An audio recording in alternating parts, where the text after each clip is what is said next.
How are you guys doing? Today is Tuesday, May 3rd, 2022. I'm James Sims, and for this episode of The Elite, I'm going to review yesterday's Elite matchups and performances from May 2nd, and I'm going to preview everything that's going on today. As we are entering the 5th month of the 2022 calendar year, taking a quick step back and looking at where we are in the second round of the NBA playoffs, as there are only 8 teams left competing for the title.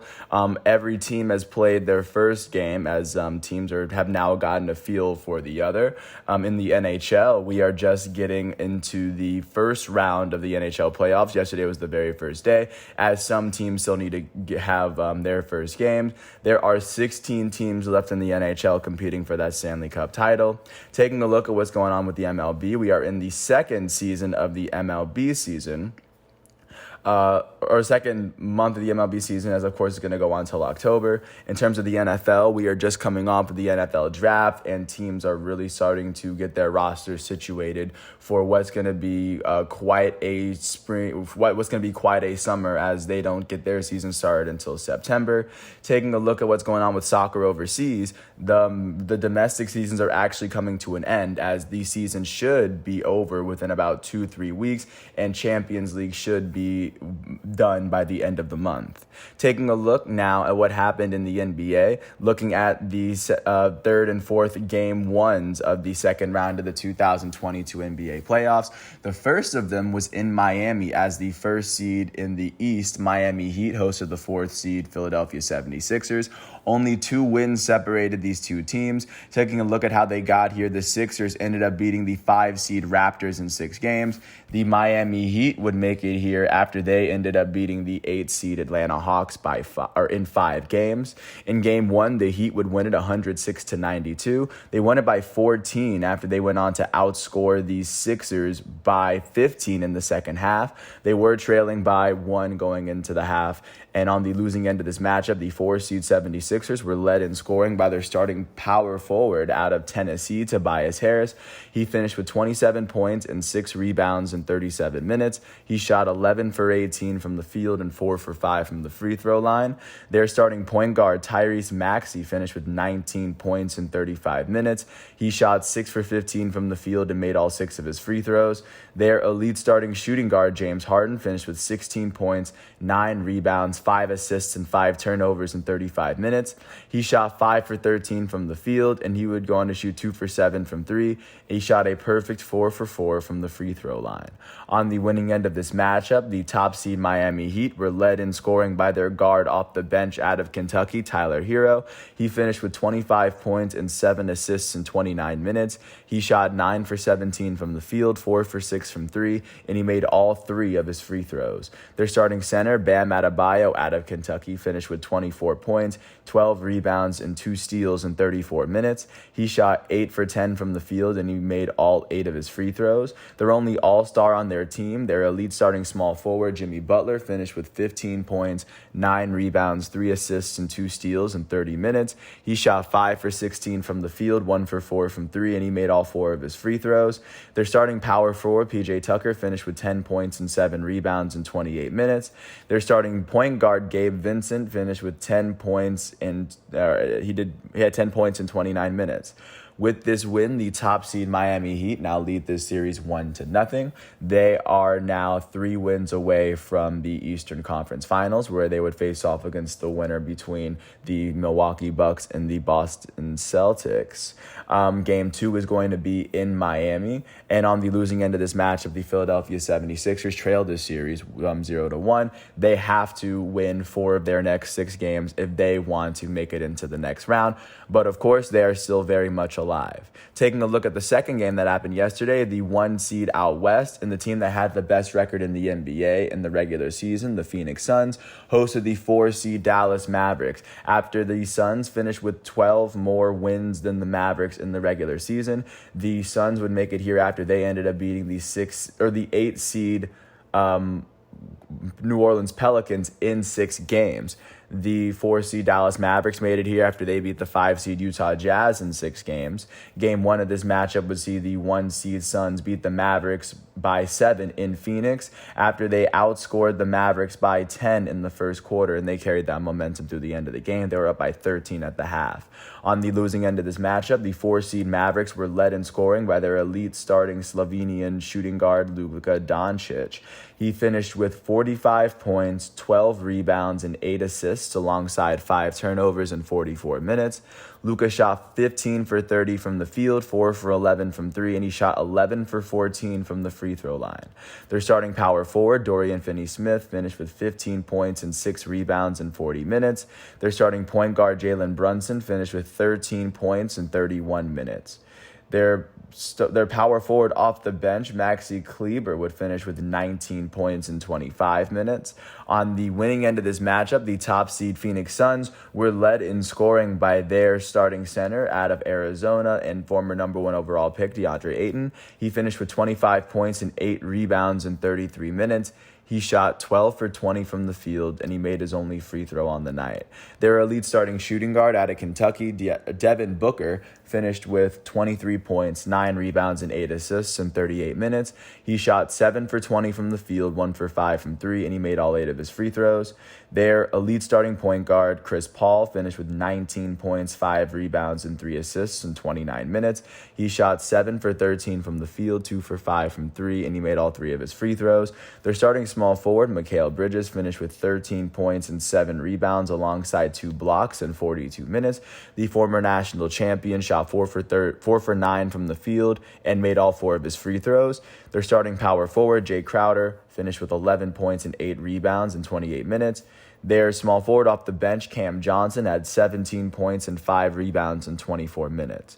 With this win, the top seed Phoenix Suns now hold a 1-0 series lead over the 4-seed Dallas Mavericks. They have to win 3 of their next 6 games if they want to make it into the next round. The Mavericks have to win 4 of their next 6 games if they want to make it into the Western Conference Finals.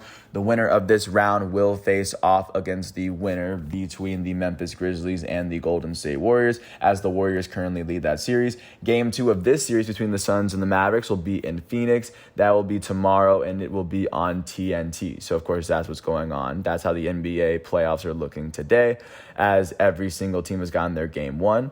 Now taking a look at what is going on today, as we are still in the second round of NBA action. The first matchup that's going to be taking place today will be at 7 o'clock on TNT, as the 2 seed in the East, the Boston Celtics, are going to host the 3 seed in the East, the Milwaukee Bucks.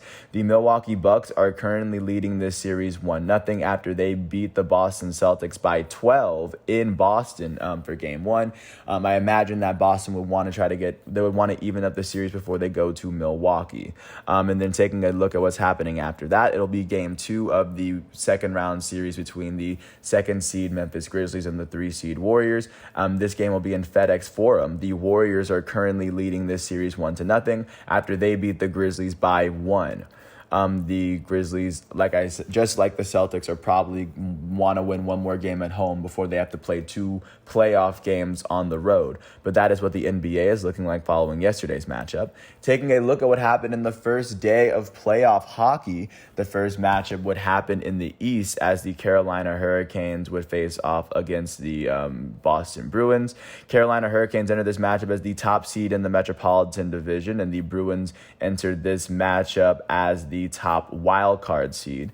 In this matchup, the Hurricanes would end up beating the Bruins 5-1, as they ended up scoring 2 goals in the second half and then 3 in the third, as the cherry on top goal would be Andrei Shvechnikov. This will take a couple seconds for me to get the names, but of course, as 5 different players were able to get their goals, Carolina was able to take the 1-0 series lead.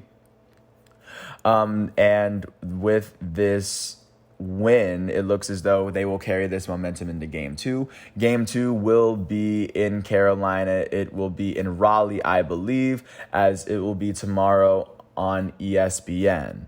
as the top star of this game was their goalie after he had 35 saves. Taking a look at the second playoff hockey game that happened yesterday, the Toronto Maple Leafs from the Atlantic Division, the second seed, would host the 3 seed in the Atlantic Division, the Tampa Bay Lightning, the defending back-to-back champs. The Maple Leafs would end up beating the Lightning in game 1, 5-0. Taking a look at how this game would end up faring for both sides as the Maple Leafs took home the win. The top star was actually given to their goalie, Jack Campbell, as he had all 24 saves. Their center, Austin Matthews, would finish with 2 goals and an assist. Their third goal was Mitchell Marner, as he had a goal and 2 assists for himself. And with this win, the Toronto Maple Leafs now hold a 1-0 series lead over the defending back-to-back champs. The second game of this matchup will be tomorrow on ESPN2, as the Tampa Bay Lightning have to win 4 of their next 6 games. The Maple Leafs only have to win 3 more games in order to make it to the second round. Taking a look at the third playoff game that would take place yesterday, the Minnesota Wild, the second seed from the Central Division, would host the St. Louis Blues, the third seed from the Central Division. And within this matchup, the St. Louis Blues would pull off a road win. They were the first road team to win in the playoffs, and they would take this game 1. The top star of this game would end up being their left wing, the Blues left winger, David Perron. He would finish with a hat trick, and an assist, as his first 2 goals were off of power plays. The goalie, Ville Husso, would finish with their second star of the game, as he had 37 saves and he had a shutout matchup. The third star went to Torrey Krug, the St. Louis defender, as he had 3 assists for himself. With this win, they will carry this momentum into Minneapolis for Game 2, as the Game 2 will be tomorrow on ESPN. The Minnesota Wild have to win 4 of their next 6 games, if it even goes to 6 games, if they want to advance to the conference semifinals within the NHL Stanley Cup playoff. And then taking a look at the last NHL playoff game, jumping out to Edmonton, the first playoff game that would happen, or the second playoff game that would happen in Canada, the Edmonton Oilers, who were the second seed in the Pacific Division, would host the Los Angeles Kings, the third seed in the Pacific Division. The Kings would pull off the 4-3 win, as they would, of course, they would hold the lead for the game. The Edmonton Oilers would tie it up in the second period, but it would be a Philip Denault goal within the third period. That was the only goal in the final period to give the Kings the win. Denault would give the top stars. He had a goal and an assist for himself. The second star went to Kaylor Yamamoto of Edmonton, as he had a goal and an assist. The third goal went to Trevor Moore of Los Angeles, as he had 1 goal and 2 assists for himself. With this win, the LA Kings are now holding a 1-0 series lead over Edmonton. Game 2 will be in Edmonton tomorrow on ESPN2, as the Oilers are now sitting down in the series. I imagine they would want to win 1 before they play their next 2 games in Los Angeles. So that is what the Stanley Cup is looking like. Taking a look at what is going on today, as there are still teams that have yet to play their first Stanley Cup playoff matchups. The very first matchup is going to be at 7 o'clock on ESPN in Madison Square Garden, as the New York Rangers are going to host the Pittsburgh Penguins. This is the 2-3 matchup in the Metropolitan Division. That's going to be an interesting matchup between these 2 teams, as 6 wins and exactly 7 points separated these 2 teams in the NHL standings. At 7:30 on ESPN2, it will be Game 1 of the Eastern Conference matchup between the Florida Panthers, the top seed in the Atlantic Division and in the Eastern Conference, as they hosted the second wild card seed, the Washington Capitals.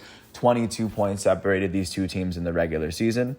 And taking a look at what's going to happen at 9:30 on ESPN in Ball Arena in Denver, the Colorado Avalanche, who come into this matchup with the top seed in the West, are going to host the second wild card matchup in the West, who are the Nashville Predators.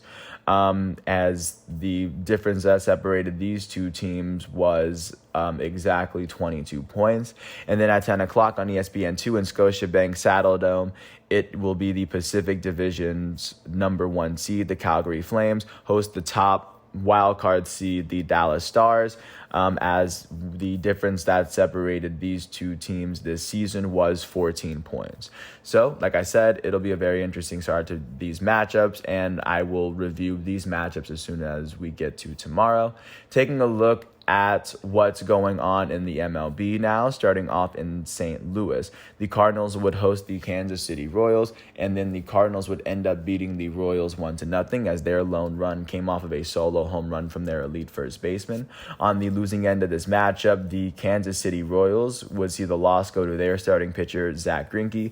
Greinke allowed 1 earned run off of 3 hits in the 6 innings he pitched. He would strike out 1 batter and walk none. With this loss, Zach Greinke is 0-2.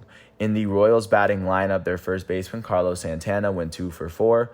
And on the winning end of this matchup, the hometown St. Louis Cardinals will see the win go to their starting pitcher, Steven Matz. He allowed no earned runs off of 4 hits in the 6 innings he pitched. He would go on to strike out 4, and with this win, he's now 3-1. The save would end up going to the Cardinals closer, Giovanni Gallegos. Giovanni Gallegos would allow no earned runs and he'd allow only 1 hit in the 9th inning. He would also strike out 2 batters, and with this save, he would pick up his 5th save of the year. And in the Cardinals batting lineup, their elite first baseman, Paul Goldschmidt, would end up going 2 for 3 with an RBI and a run. And like I said, he ended up hitting his 2nd home run of the season. With this win, the St. Louis Cardinals are now 13-9. That is the 2nd best record in the National League Central. They've won their last 2 games, and they've won 5 of their last 10. They sit a game and a half behind the division-leading Milwaukee Brewers. And with this loss, the Kansas City Royals from the same state are now 7-14. They are tied with the Detroit Tigers for the worst record in the AL Central. They are tied for the worst record in the American League.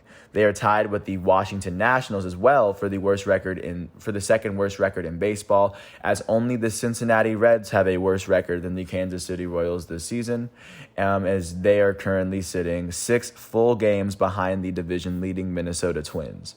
Taking a look at what happened in Chicago, the White Sox hosted the Los Angeles Angels coming in leading the AL West. The reigning AL Central champs would beat the Angels 3-0 after scoring 2 runs in the very first inning. On the losing end of this matchup, the Los Angeles Angels will see the loss go to their starting pitcher, Patrick Sandoval. Sandoval allowed 3 earned runs off of 6 hits in the 6 innings he pitched. He struck out 2 batters and walked 3. With this loss, he's 1-1. In the Angels batting lineup, nobody on their team finished with more than 1 hit. Their team was only held to 2 hits all game. That was attributed to great pitching from the Chicago White Sox.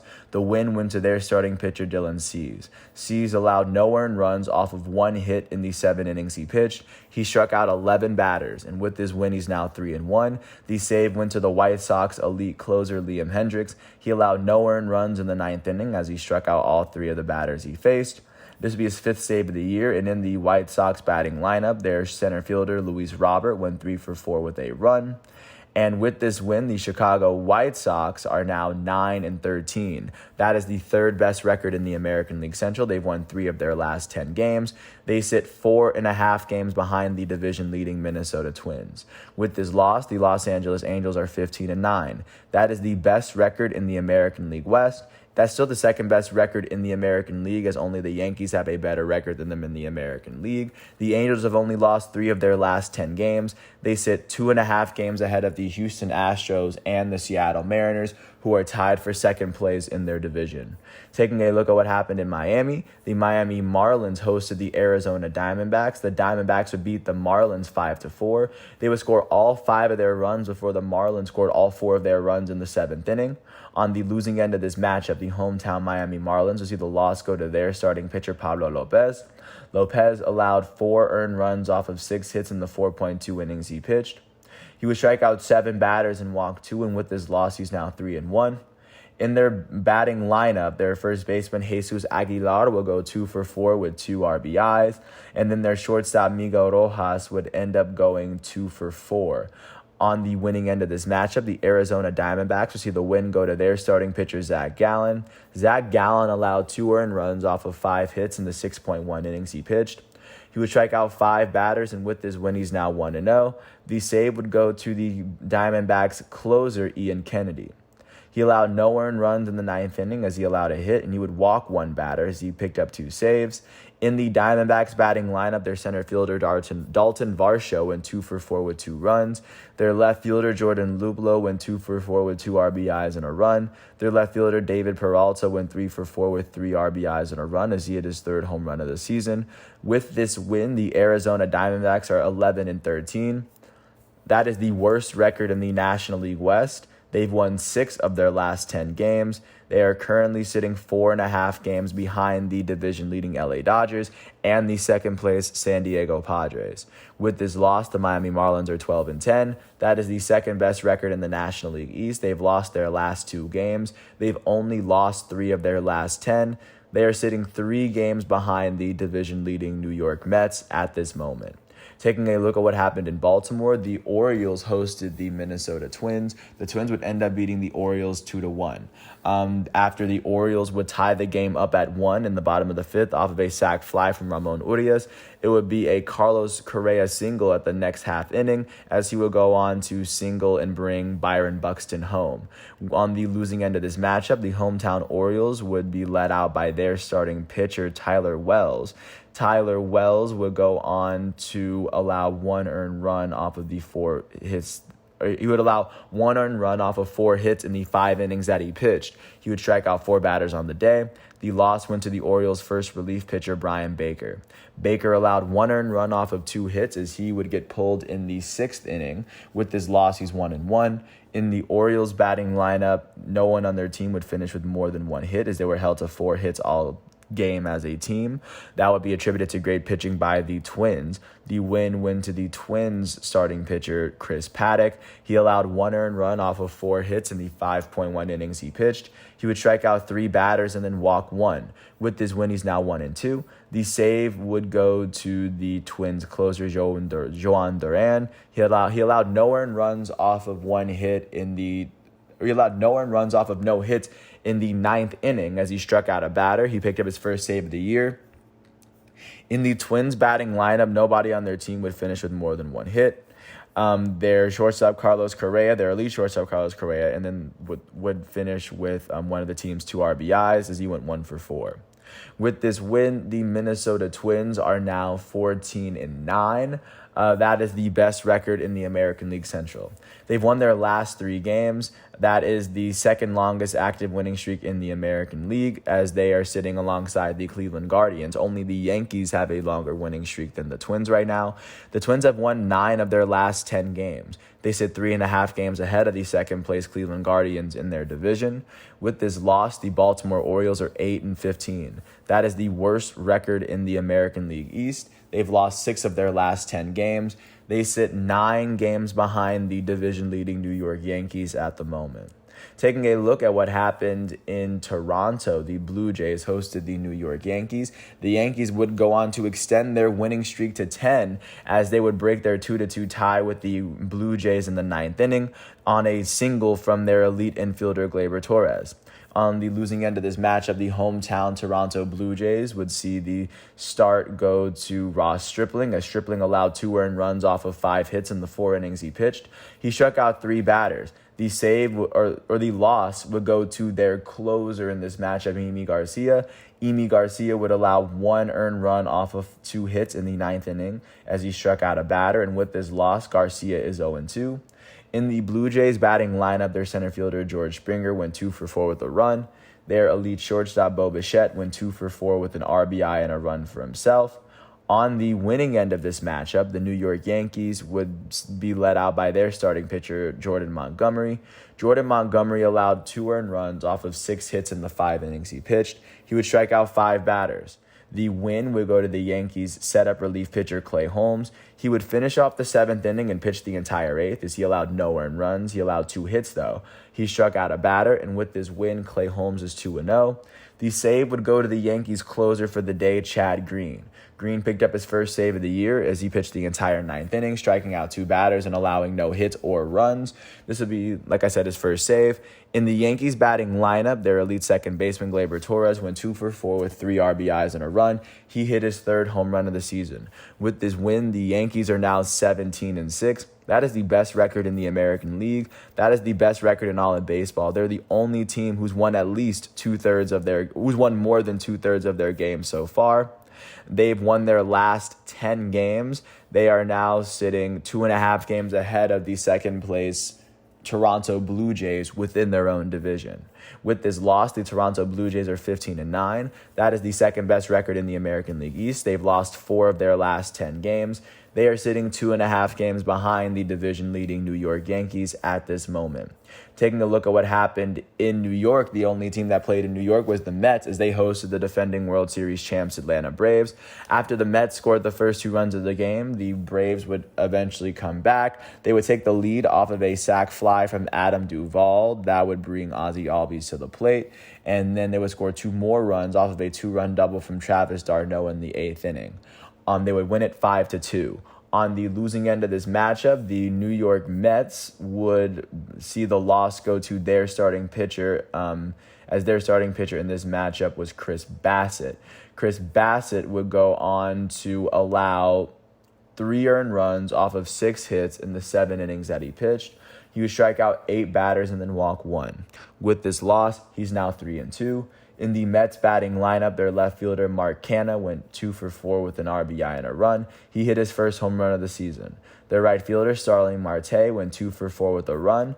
And on the winning end of this matchup, the defending World Series champs Atlanta Braves would see the win go to their starting pitcher Max Fried. Fried allowed 2 earned runs off of 4 hits in the 6 innings that he pitched as he struck out 6 batters. With this win, Max Fried is 3-2. The save would go to the Braves' newest closer, Kenley Jansen, as he allowed no earned runs off of 1 hit in the 9th inning. He struck out a batter, and with this save, he now has 7 on the year. In the Braves batting lineup, their third baseman, Austin Riley, went 2 for 4 with an RBI and a run. He hit his 7th home run of the season. Their elite second baseman, Ozzie Albies, went 2 for 4 with 2 runs. Their catcher, Travis d'Arnaud, went 3 for 4 with 3 RBIs. With this win, the Atlanta Braves are 11-13. That is the 4th best record in the National League East. They've won 5 of their last 10 games. They trailed the division-leading New York Mets by 5 games. With this loss, the New York Mets are now 16-8. That is the best record in the National League East. They've lost 4 of their last 10 games as they now sit 3 games ahead of the second-place Miami Marlins. They are tied with the LA Dodgers for the best record in the National League, and they and the Dodgers are tied for the second best record in all of baseball behind the New York Yankees. Taking a look at what happened in Houston, the defending American League champs Houston Astros hosted the Seattle Mariners as they're within their own division race. The Astros would end up beating the Mariners 3-0 to even up their record with the Mariners as they shut the Mariners out, holding them to 5 hits. Both of their scoring plays would be home runs. Their first from Yordan Alvarez and their second from Jeremy Pena. On the losing end of this matchup, the Seattle Mariners would see the loss go to their starting pitcher Marco Gonzalez. Gonzalez allowed 3 earned runs off of 8 hits in the 6 innings he pitched. He would strike out 2 batters and walk 2, and with this loss, he's 1-3. In the Mariners batting lineup, their first baseman Ty France went 2 for 4. On the winning end of this matchup, the hometown Astros were led out by their starting pitcher Jake Odorizzi. Odorizzi allowed no earned runs off of 4 hits in the 6.2 innings he pitched. He struck out 3 batters and walked 1. And with this win, he's now 2-2. And the save would go to the Astros closer in this matchup, as the save would go to Rafael Montero. Montero picked up his 2nd save of the year. He allowed no earned runs off of 1 hit in the 9th inning as he would walk a batter. This would be a 2nd save, like I said. And in the Astros batting lineup, their designated hitter Michael Brantley went 2 for 4. Their right fielder Kyle Tucker went 2 for 4 with a run. With this win, the Houston Astros are now 12-11, just like the Mariners. The Astros have won 6 of their last 10, and the Mariners have lost 5 of their last 10.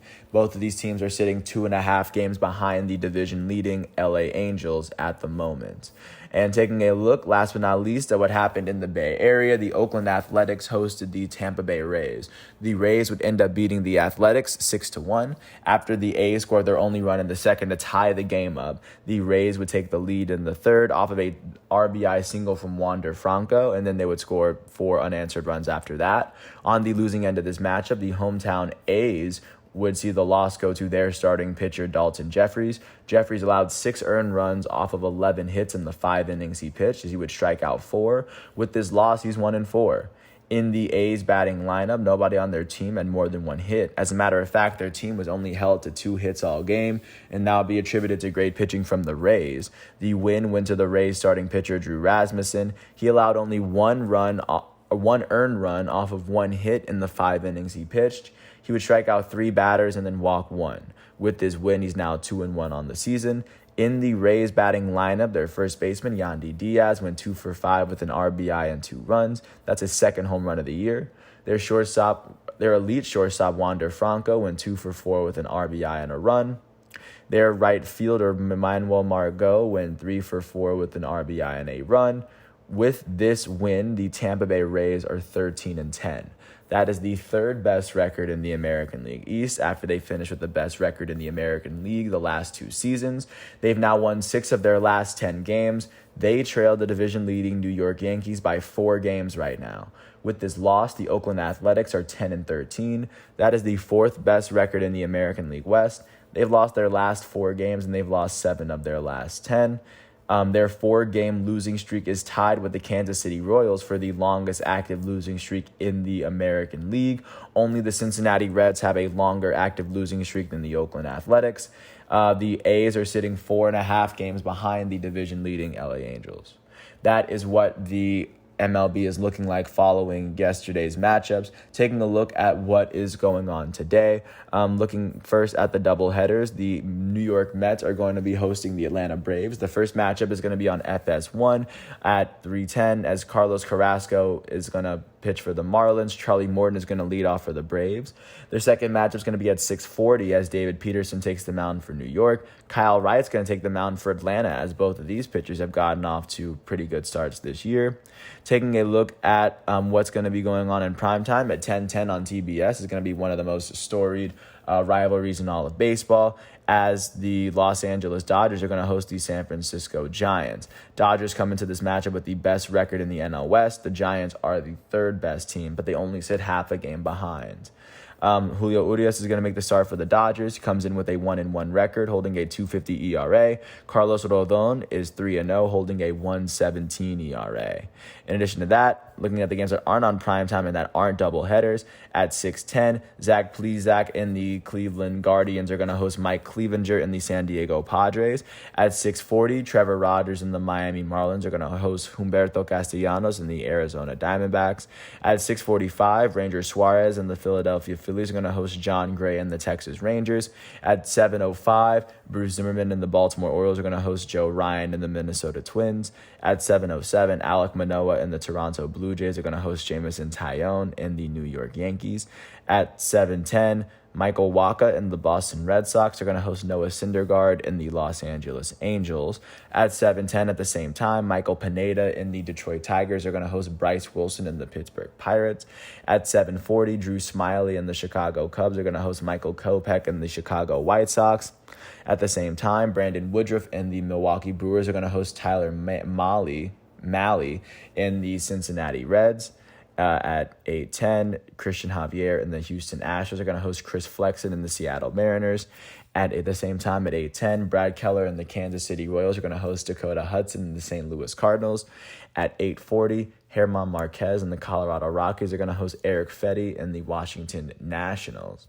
At 9:40, Paul Blackburn and the Oakland Athletics are going to host Ryan Yarbrough and the Tampa Bay Rays. And then that is pretty much what I have for you there. Taking a look at what's going on overseas with soccer, starting off in England, Manchester United was able to beat Brentford 3-0 as their goals will come from Bruno Fernandes, their elite Portuguese forward, in the first half.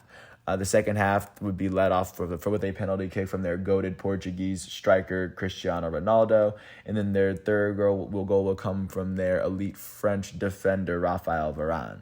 With this win, Manchester United would of course, get the 3 points in the table. They sit 3 points behind fifth place Tottenham at the moment. They sit 5 points behind fourth place Arsenal, as a Champions League spot is kind of up for grabs, but Man U only has 2 games left in their Premier League schedule. So it's looking very unlikely that they make Champions League, but it's still looking pretty likely that they squeeze into Europa League. Now, taking a look at what happened in Germany, looking at how the German top 4 is shaping up after this. The third team in Germany is now Leverkusen, as Leverkusen was able to pick up a 2-0 win versus Eintracht Frankfurt. Their first goal will come from Paulinho in the 18th minute, and then their goal from Patrick Schick in the second half would give them the 2-0 advantage. With this win, they are now sitting 3 points clear of fourth place SC Freiburg. RB Leipzig had a chance to jump over Freiburg and into that fourth place, but RB Leipzig ended up losing 3-1 to Borussia Mönchengladbach. Leipzig's lone goal came from Christopher Nkunku in the 36th minute, but that was just to tie the game up. Mönchengladbach would see a brace from Hofmann in the second or to end the first half, as he had his first goal to end the first half, and his second goal would be deep in the second half, and that would be what Mönchengladbach needed to win. With this win, Mönchengladbach is 10th in Germany, and RB Leipzig is now 1 point outside of Champions League contention for next season, as they have 2 games left in their Bundesliga season. Taking a look at what is going on today in the world of soccer. Today is going to be the first matchup of the second leg of the Champions League semifinals, as Villarreal is going to host Liverpool. I'm looking at Villarreal right now. They are looking at where they're sitting in La Liga. They're currently the 7th best team in Spain, as winning Champions League looks like the only way they can return to Champions League. Liverpool is currently leading this matchup on aggregates, though, and currently taking a look at how they were able to get there. Their goals came off of a own goal from Villarreal, and then they would see a 55th minute goal from Sadio Mane, which would give them the advantage, and now they are going to Spain with the leg up, and then the second leg of the other matchup will be tomorrow. But that's what I have for you today. I want to thank the ESPN, the NBA, the NHL, the MLB, and the FIFA websites for giving me everything that I needed. I wouldn't be able to do this alone. I want to thank everybody for listening. I mean, it's a lot, and I want to thank you for following along with me. It's been quite the journey ever since sports started back up, and I want to thank everyone for listening to this piece. I do hope all is well, and I will follow this up with a piece tomorrow once everything is done today. Thanks for listening. I hope all is well, and peace out. Have a good rest of your day.